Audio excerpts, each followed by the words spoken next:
Welcome to Daytona International Speedway. We're pleased to be joined by NASCAR Chairman and Chief Executive Officer Brian France. Brian, appreciate you taking some time today. Being the first time that this group has heard from you since you announced the new chase format, why don't we start out, just give your overall assessment of the season to date and what you expect going forward. Well, other than the rain in particular here at Daytona when we started back in February and then the first 4 or 5 events, that was unfortunate for our fans and for ourselves. But other than that, the format, and I think we can all see the benefits of changing the winning importance.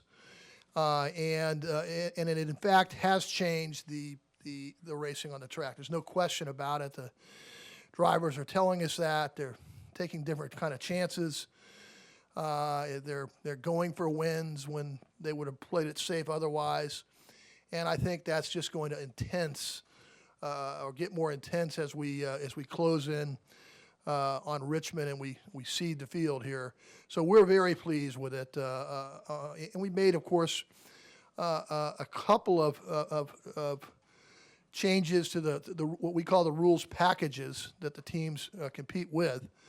We're not where we want to be on that, and we're embarking on a lot of work, a lot of science, technology, and innovation led by Gene Stephanician to get the very best racing product that we can on all of the tracks. And that's obviously a fundamental goal and responsibility at NASCAR. The difference is how we're approaching it. And so we expect the racing to continue to get better, and we certainly like the format. And I for one, I think most people are very excited and interested to see how the chase is going to play out this year. Before we open up the questions, obviously the changes here at Daytona they're becoming very, very obvious, spectacular, I might say. Your impressions of Daytona Rising and really what it means for the entire sport? Well, I've had a chance, of course, to see a lot of the design work and the amenities that will ultimately come online. And now, of course, now you're seeing the steel and the infrastructure. But I think when it's all said and done, as Joey says quite frequently, the only stadium, sports stadium for a racetrack in the country, our fans will really appreciate those benefits, the escalators, the social media zones, and all the rest. So I believe that it's going to be exactly what. And listen, this is we kick off our season. It's the biggest event, so it needs to be a spectacular place to come for our fans, and that doesn't even take into account the development that's being contemplated across the street, which will be another huge benefit for our fans and everybody else who in the industry when they come to Daytona twice a year. Good. We're going to go ahead and open it up to questions. We have some wireless mics here in the media center. Also, I understand there's a few up in the press box. We'll get to them in a little bit. So we'll go ahead and open it up to questions for Brian France. We'll go for about 25 minutes in order to be able to get to the drivers' meeting. Any questions? Go right here to Jenna Fryer, and we'll go to Jeff Gluck. Jenna Fryer, AP. I'll go with a little bit of an easy one. I know you're a big sports fan, Brian, and I don't know if you've been following the World Cup at all, or if you've been aware of the way it's resonated or it's captivated the country. Has anything about it resonated with you and could apply in a way that maybe NASCAR fans could get excited and do watch parties, or perhaps other angles of it have resonated with you? Well, my experience with that is it's always organic. You can, try to do some things, and everybody does. But when there's sort of a wave of energy that gets created, and the Olympics brings that, right? And certainly the World Cup, we saw that a few years ago with the ladies' World Cup or the women's World Cup, and that was terrific. So good for them, and it's been good. It's been fun to watch. Jeff Gluck, and then we'll go to Bob Pockruss and Brant James. Jeff Gluck from USA Today. Hi, Brian. This season, Kyle Busch is... I'm over here. Sorry. Where are you? Here. Oh, okay. Sorry. Okay. This season, Kyle Busch has won every single truck race he's entered, and in the Nationwide Series, there's been a lot of Cup guys, as usual, winning those races, and in many cases, for lack of a better term, stinking up the show. Has there been any more thought? I know there was some discussion earlier in the year. Has there been any more thought to putting a cap or limitation on Cup driver participation in the lower series? Well, that's always a question, right? When a Cup driver gets in and has a lot of success, Mark Martin did that for a long time in the Nationwide, and there's always that balance. But where we usually come out on that is that the younger drivers gain valuable experience, even if somebody gets on a run and tends to win more events than is normal. So we try to balance that out, but we lean on the side of the greater experience for the younger drivers that get a chance to compete against, and also for our fans to want to watch, some of the elite drivers, not just on Sunday. So we tend to let the events unfold the way they unfold. Go to Bob Pockras, Brant James, and then go ahead. Bob Hocker, Sporting News. Brian, are you contemplating any changes to the percentage allocation of TV money as far as distribution to tracks and teams, or distribution among the 3 national series? And if you are, can you elaborate at all? Well, we are looking at that because we start, of course, a new TV agreement beginning next year. So naturally, we are rethinking that a little bit, and in particular with the Nationwide teams as well. And but that'll be something that we will consider, and we will look at to make sure that the appropriate values are where they need to be. Go to Brant James, Dustin Long, and then Nate Ryan. Brant James, ESPN.com. Dennis McGlynn had mentioned in a story about attendance problems a while back that track revenue had become predominantly, I think he used the term, media-based. Promoters will always worry about selling tickets, but with the TV package seemingly really healthy, does the series at large worry about, empty grandstands, except for the fact that it doesn't look good on television? Sure, of course we do, and listen, that's one of the reasons Daytona is making a big investment to accomplish that, and a lot of other tracks are too. And some markets are just more challenged. Some are doing better than they did last year, so it's a mixed bag a little bit. On balance, attendance is up. Now there are some markets that have had a lot of pressure, and Dover's one of those. But it's very important because you got to remember something too. Unfortunately for for our industry, the speedways don't enjoy the public financing component that the major sports enjoy. That's a big difference. So they're having to, Daytona's $400 million of, and it'll be more than that when it's all said and done. When you factor all that in, that's private. That they have to make those investments, and we're hoping that gets better balanced over time. In other words, that communities, local governments, and so on, and states will, help grow these facilities like they do other stadiums and arenas. Go here to Dustin, then Nate Ryan, and then back here on the right. Dustin Long, MRN.com. Brian, there hasn't been really an owner that's been able to come in and have sustained success, wins constantly up the front, maybe since like Michael Waltrip, several years ago. Obviously, earlier this year, there was an owner that come in recently that had to pull out. Is there a concern on NASCAR's behalf about who's coming in or trying to get ownership, new people to come into the sport, and what can be done to invite it, because it seems like it is a very high ceiling, a high barrier to entry? Well, I'd agree with that, and I think that's part of when we talk about rules packages that get us better racing. We're also talking about lowering the barrier to entry. When we talk about the engine issue, which we talked about, lowering horsepower or whatever we're going to do, we're also talking about making sure that engine is relevant to a new manufacturer who who may, at this situation, in the current situation, we're not. So wherever you turn and whatever policies that we're trying to do, and we don't always get this right, and some of these they're all of them are complicated, and some of them take a long time to turn around and get things in the proper order that we want. But lowering the cost of racing, getting parity where teams can come in and have success, and in making ourselves more relevant to manufacturers and partners is all part of the NASCAR business model. Are you seeing that progress at this point? It's slow. It's hard, and it's slow and it's hard, but and it's gotten more complicated. That's why we're tackling the rules packages in the manner that we are. I was just in an hour-long presentation by Gene Stephanician, and it was remarkably different talking about the rules of the future on all of this stuff.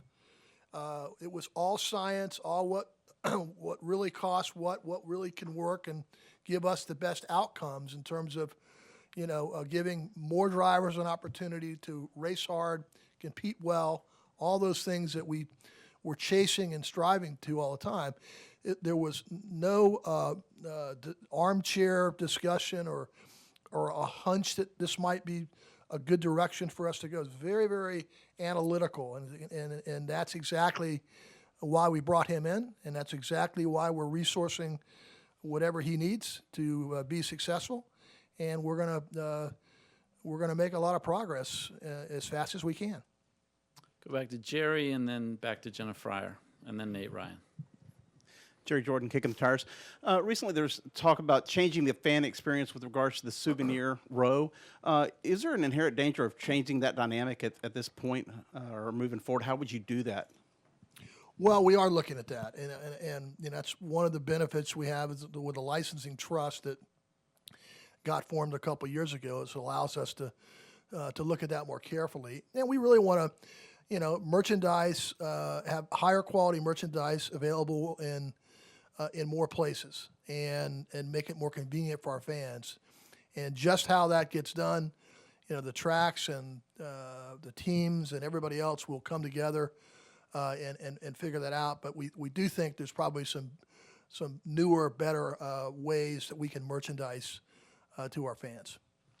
Go with Jenna and Nate, and then we'll check upstairs in the press box. Brian, you mentioned, I guess the question was specifically about Dover, but in a broader sense, some markets are just challenged. Yeah. How long do those markets get to be challenged before you have to take a harder look on if they can sustain holding multiple races? Well, we don't have a timetable on that, and we don't like to think of it that way. We like to think that, historically important events work themselves out over time.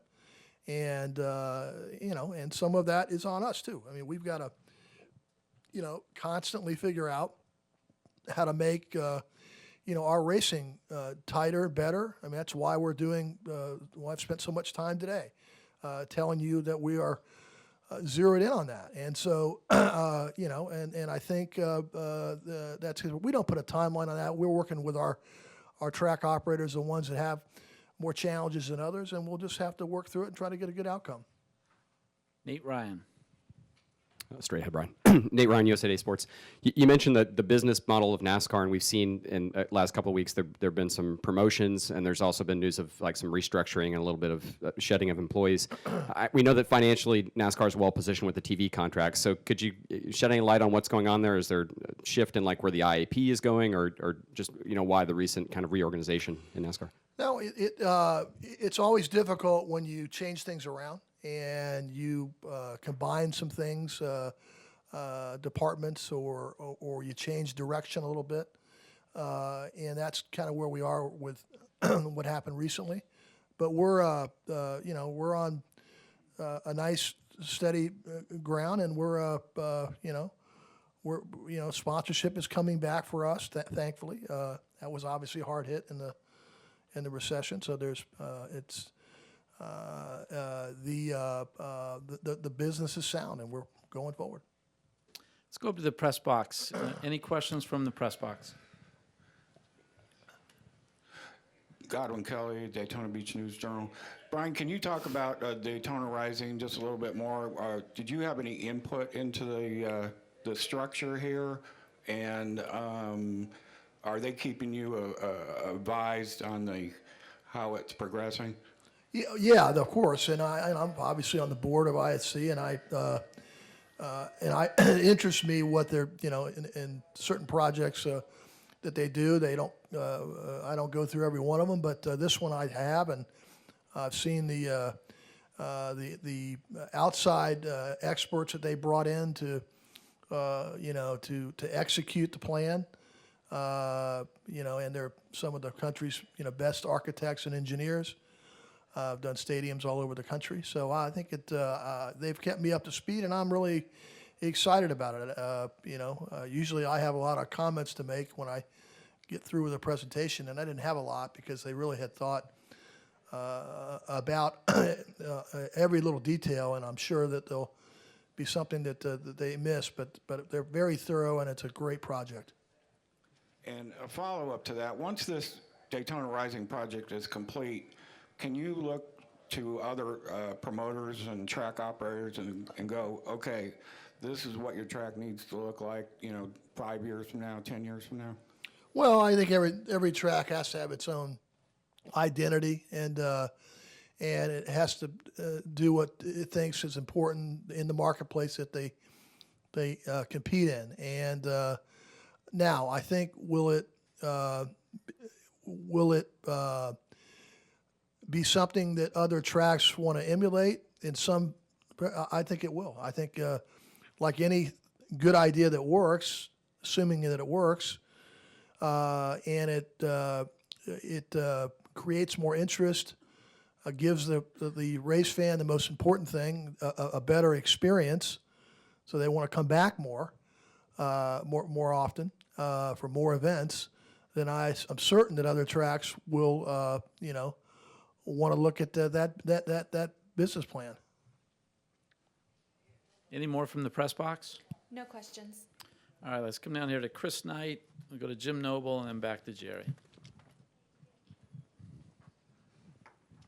Brian, Chris Knight, CatchFence.com. Just wondering if you had any concrete interest from any other manufacturers and the status of the nationwide sponsorship.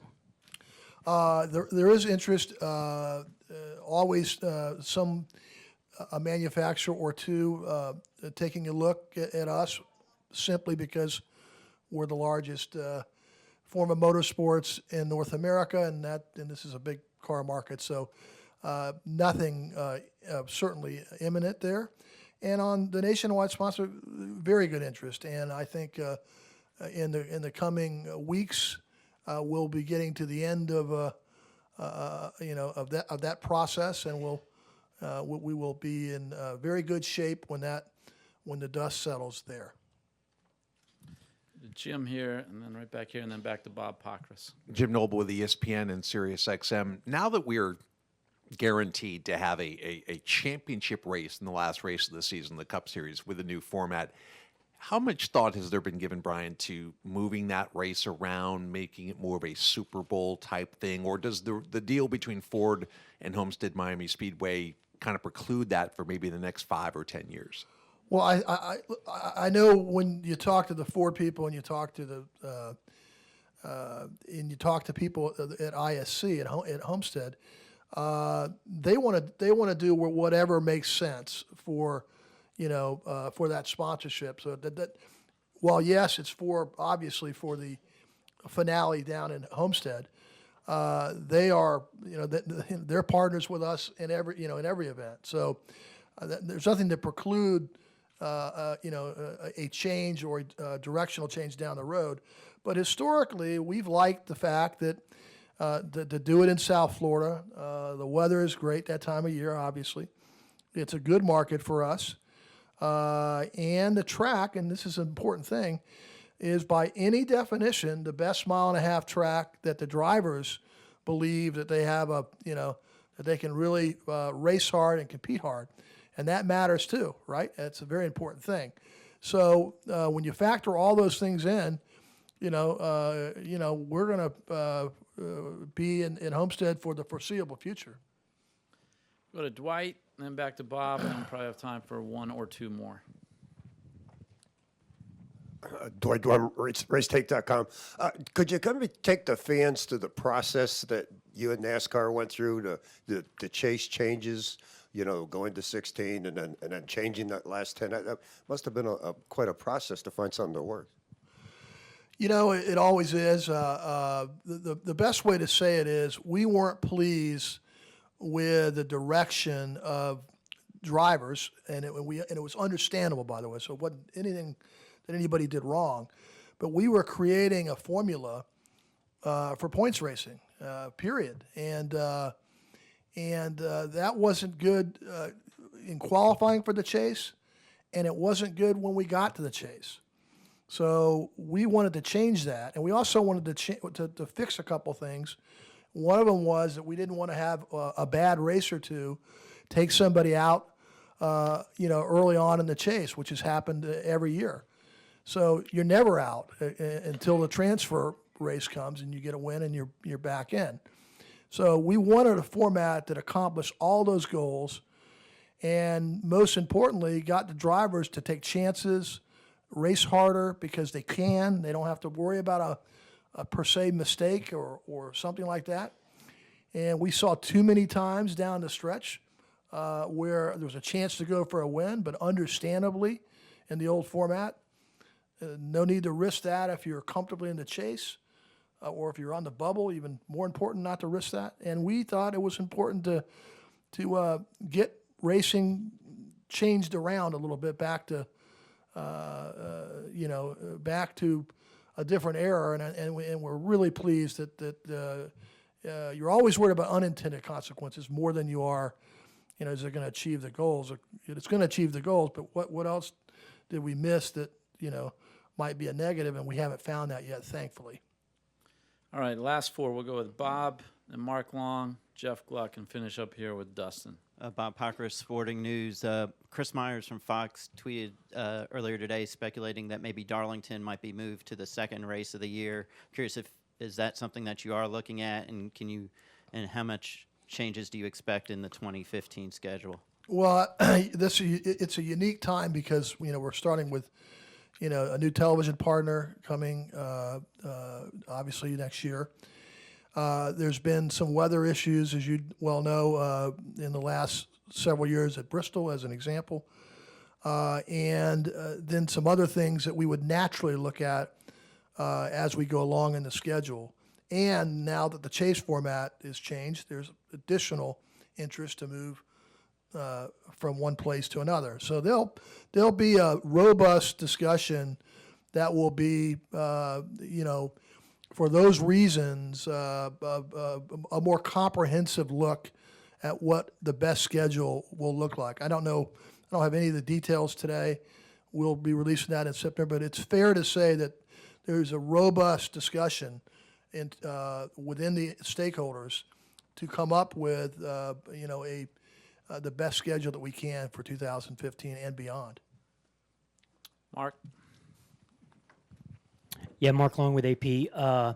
Cup drivers have won the last two nationwide races, and there hasn't been that same outrage that maybe like when a Kyle Busch wins in the lower series. So when you talk about limiting the number of times Cup guys can drive in lower series, is that really a Kyle Busch issue, or is it more of a Cup driver issue? No, it's not. It's never an individual issue. Look, I said earlier, we have to balance that. It's true that that if a Cup driver dominates in a lower division, it's understandable why people will shake their head, and that we understand that, and we, as I said, we balance that against the idea that that fans like to see the younger drivers with the veterans, and the younger drivers, most of them, almost all of them, like to figure out where they're at on the skill curve, and so that's good for them to compete against. So, and it's unique to motorsports. It's that's how it's always been, and so, but we have to balance all this, and we'll do the best we can as we go along. Jeff. Brian, Jeff Gluck again. TV ratings and viewership have been Yeah. down for a majority of the races this year. Are you concerned about that at all? Well, they're down for obvious reasons. You had a very low number in Daytona simply because of running the entire day and not finishing in the evening, and then lots of rain and lots of World Cup competition and other things. But when you go around and really look at it and look at all the digital interests that we have today on devices and whatever, and that's not obviously scored currently. We're real pleased with that. So when you combine it all up, we're not off that much, even with our challenges. We're still not off that much, and we've carried, I think, either one or two almost every weekend that we go in. I think 7 or 8 times we were number one coming in and out of the weekend on television. 7 million viewers a week on average. We're pleased with our. We're never pleased when our ratings are growing at the rate we would like, but we understand this is circumstances will always have us going one way or the other from time to time. Finish up here with Dustin Long. Dustin Long, MRN.com. Brian, a couple things. With Iowa Speedway, at what point do you look at considering that for a cup track? How do you assess the performance? And at what point also do you look at it in terms to an international event for your top series or the returning for the nationwide series to an international venue? The first question on Iowa, we don't have plans for a cup date there. We're working with the state representatives and others to help us build racing in Iowa to the highest level that we can, and they're doing a great job with us, and we couldn't be pleased with the entire effort that the communities have made in and around Iowa. But they've got a nice full schedule with IndyCar and Nationwide, and I think that's where that remains. Internationally, we've always liked when we've had opportunities to go to Montreal or Mexico City or even abroad for exhibition events. And when those opportunities present, we will certainly want to look at them. Are there any of those opportunities in the near future? Not in the immediate future, but that sort of changes around as well as we go down the road. So we'll have to see. Thank you all for your good questions. Brian, thank you for your time. Going to have a little bit of weather tonight. For those joining us on a little bit of weather. NASCAR.com,